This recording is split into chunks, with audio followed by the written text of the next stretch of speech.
Նիկոլ Փաշինյանի ծննդավայր Իջևանի շատրվանների հրապարակը 4 կողմից փակ էր։ Այստեղ էր անցկացվելու հայկական ժամանակ օրաթերթի գլխավոր խմբագրի ու ընդդիմության բանտարկված ներկայացուցիչների ազատության համար կայանալիք հանրահավաքը։ Ոստիկանները շարք էին կազմելու, արգելում էին մարդկանց մուտք գործել հրապարակ։ Եվ միայն այն բանից հետո, երբ մարդիկ խնդրելով ասում էին, թե բանկ են գնում կամ մեկ ուրիշ տեղ, ոստիկանները թույլ էին տալիս մուտք գործել հրապարակ։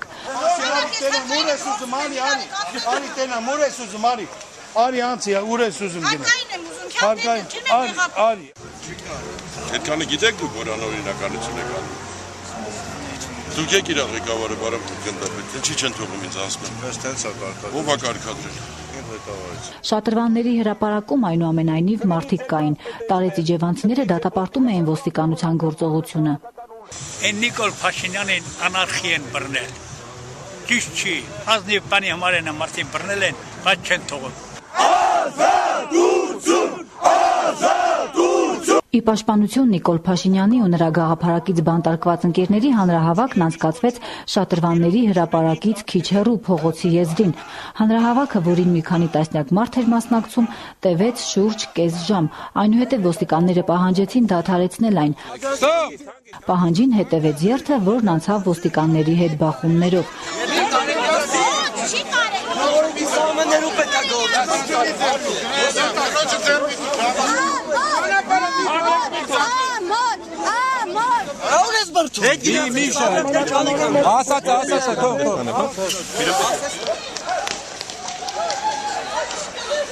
Հայազգային կոնգրեսի երիտասարդ ակտիվիստներից մեկին տարան ոստիկանություն ու կես ժամ չանցած նա վերադարձավ։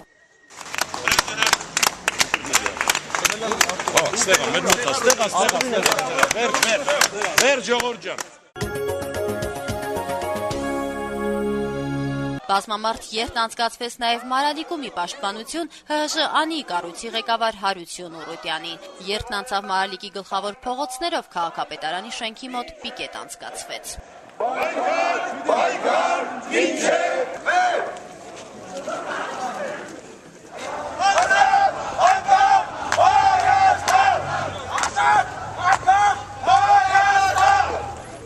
Հայաստանի Հանրապետության միակ օրենքը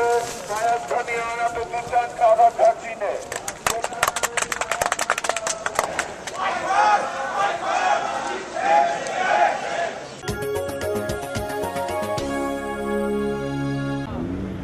Երկու 2008-ի մարտի 12-ից անազատության մեջ գտնվող Սասուն Միքայելյանին եւ նրանից 3 օր առաջ ձերբակալված Արամ Բարեգամյանին ազատ արձակելու պահանջով էլ հրազդանցիները հավաքվել էին Հրազդանի միկրոթաղամասում բնակելի շենքերի միջև ընկած հրապարակում։ Այստեղ ակցիան խաղաղ անցավ։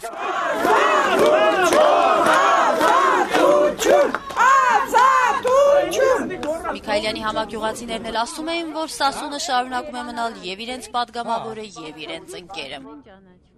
Ես Սասունին մանկություն եմ ճանաչում, շնորհ եմ ճանաչում։ Սասուն Միքայելյան էդի մեր բարձրաններ, մեր դեպուտատներ։ Հիմա մեր դեպուտատներին աթոր քաշին նցածերին։ Առած որևէ ընտրության։ Եթե էլավորել է կամպան, ճանաչում է թազա դեպուտատը։ Չենք էլ ուզել ճանաչել։ Մեր դեպուտատ Սասուն Միքայելյանը ուրիշ ոչ մեկ չկա։ Ակցիային մասնակցելու համար Հրազդան էին եկել վերջերս ազատ արձակված Մուշեղ Սաղաթելյանը, անցած տարի համաներմամբ ազատ արձակված Միասնիկ Մալխասյանը, գլխավոր դատախազի նախկին տեղակալ Գագիկ Ջհանգիրյանը եւ Հայազգային կոնգրեսի այլ ներկայացուցիչներ։ Գագիկ Ջհանգիրյանն ասաց, որ ամաչում է այս գործիչների բանտում գտնվելու համար եւ համոզմունք հայտնեց, որ կալանավորված բոլոր ընդդիմադիրներն էլ ազատ են արձակվելու։ Այսօր իշխանությունների վերջո գլխի են ընկել, ի վերջո տեղը հասել, որ քաղբանտարկյալների արկայությունը իրենց վնաս է, այդ թքում են մրում են, այդ չգիտեմ ամոթանք են տալիս, կանչում են հացադրությունների, կանչում են պալիտբյուրո, եկել է հասել են պա, որ իրենք ստիպված հերթով մեր տղաներին ազատ են արձակվում ու արձակելու են մինչև վերջի մեր քաղբանտարկյալը։ Միասնիկ Մալխասյանն էլ հիշեցնելով, որ նախորդին Եվրախորհրդարանի բանաձևի նախագծից հանվեցին տասնյակ քաղբանտարկյալների առկայության եւ մամուլի ազատության սահմանափակումների մասին կոշտ ձևակերպումները, համոզմունք հայտնեց, որ դրա դիմաց Հայաստանի իշխանությունները ընդդիմադիրներին ազատ արձակելու երաշխիքներ են տվել։ Խոստացել են, որ շատ շուտով ազատության մեջ կգտնվեն այս քաղբանտարկյալ մեր ընկերները եւ դրա համար այդ հայտարարությունը մեղմվել է։ Պայքար, պայքար, մինչև վերջ! Պայքար, պայքար, մինչև վերջ! Պայքար, պայքար, մինչև վերջ!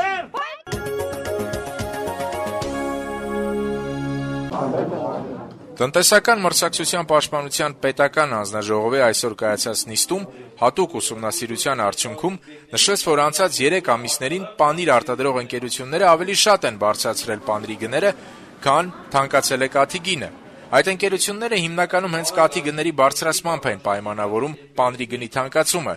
սակայն այդքանով հանդերձ հանձնաժողովը գտավ, որ ընկերություններից եւ ոչ մեկը չի խախտել օրենքը, ուստի ոչ մի ընկերություն էլ չտուգանվեց։ Նշված ժամանակահատվածում հանրապետությունում մթերվող կաթի գինը 1 լիտրի դիմաց 100-125 դրամից թանկանալով հասել է 120-160 դրամի։ Իրականում ինչ է տեղի ունեցել, աշտարակ կաթը բարձրացրել է առաջինը գները եւ մնացած ընկերությունները իրենց վարկագծով հետեւել են աշտարակ կաթ ընկերությանը։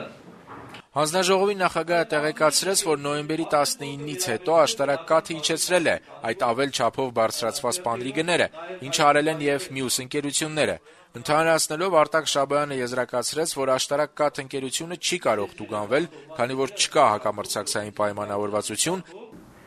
Մեր տվյալներով, մեր սպառողների միաժամանակ են բարձրացել գները։ Եվ այդ մի քանի օրը մեզ համար ընդունելի պատճառաբանություն չէ։ Իդեպ, Արտակ Շաբոյանը նաև տեղեկացրեց, հանձնաժողովի ուսումնասիրության ընթացքում պարզվել է, որ ընտրված 16 ընկերություններն ապահովում են պանիրի արդյունաբերական արտադրության շուրջ 80%-ը, մինչդեռ ընկերություններից ստացված տեղեկատվության համաձայն, ազգային վիճակագրական ծառայությունից ստացված տվյալների հետ համադրելիս, ստացվում է ընդամենը 7-8%։ Հանձնաժողովը ենթադրում է, որ առկա են ստվերային շրջանառության մեծ ծավալներ, ուստի որոշվել է ուսումնասիրության արդյունքները տրամադրել պետեկամուտների կոմիտեին։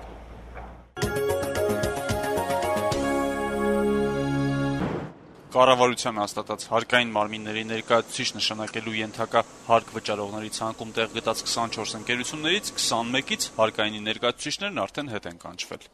3 տնտեսավար սուբյեկտների մոտ մենք դեռևս աշխատանքները շարունակում ենք եւ այս ընթացքում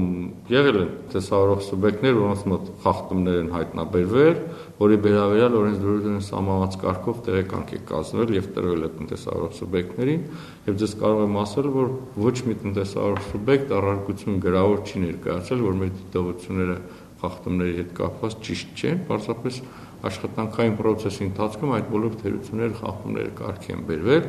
Նրա խոսքով հարկային մարմնի ներկայացուցիչների նշանակումը տնտեսվարողների մոտ եւս մեկ լծակ էր, որը հնարավորություններ ընձեռում ավելի լավ պատկերացում կազմել տնտեսվարողի վճարած հարկերի մասին։ Չցանկանալով գովազդել կամ հակագովազդել որևէ կազմակերպության, պաշտոնյան խուսափեց նշել, թե որ ընկերություններում են խախտումներ հայտնաբերվել։ Կան ընկերություններ, որոնցում հարկային մարմնի ներկայացուցիչները ուշ են սկսել աշխատանքները, դա է պատճառը, որ այդ ընկերություններում դեռևս շարունակվում են մնալ հարկայինի աշխատողները։ Եղել են կազմակերպություններ, որոնցում ներգրավվել են 100-ից ավելի ներկայացուցիչներ։ Այդուհանդերձ Ռուբիկ Քոչարյանն արդյունավետ է գնահատում տնտեսվարողների մոտ հարկային մարմնի ներկայացուցիչների ներդրման ինստիտուտը։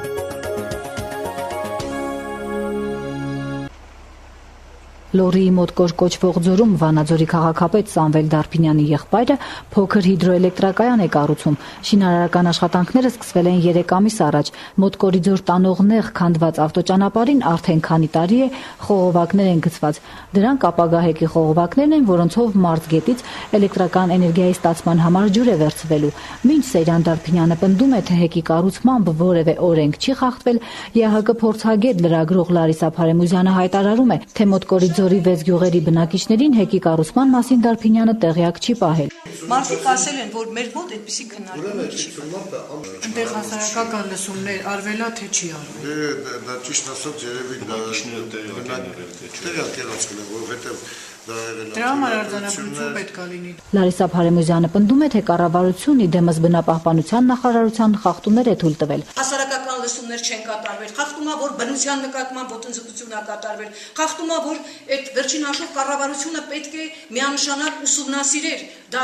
այնպեսի հատված է, կրկնում եմ, ստրատեգիական նշանակություն ունեցող հատված է Թումանյանի տարածաշրջանի աղտոտված բնակավայրի համար։ Մարզգետի վրայի կառուցվող հեկի սեփականատերը Արգիշտի 1 սահմանափակ պատասխանատվությամբ ընկերությունն է։ Եղբորս հետ որևէ առնչություն չունի այն, եւ եթե եղբայրս քաղաքապետ էլ չլիներ, ես կկառուցեի այս հեկը, ասում էր ՍՊԸ-ի տնօրեն Սեյրան Դարփինյանը։ Բաղական ինքը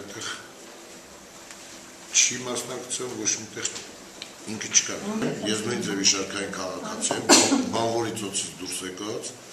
Վանաձորում կայացած քննարկումն ավարտվեց նրանով, որ որոշվեց առաջիկայում եւս հանդիպել։ Այս անգամ Սեյրան Դարփինյանի ներկաները խնդրեցին իր հետ բերել հեկի կառուցման հետ կապված փաստաթղթերը, այդ թվում մոտ Կորիձորի բնակիչների համաձայնությունը վկայող հասարակական լսումների արձանագրությունները։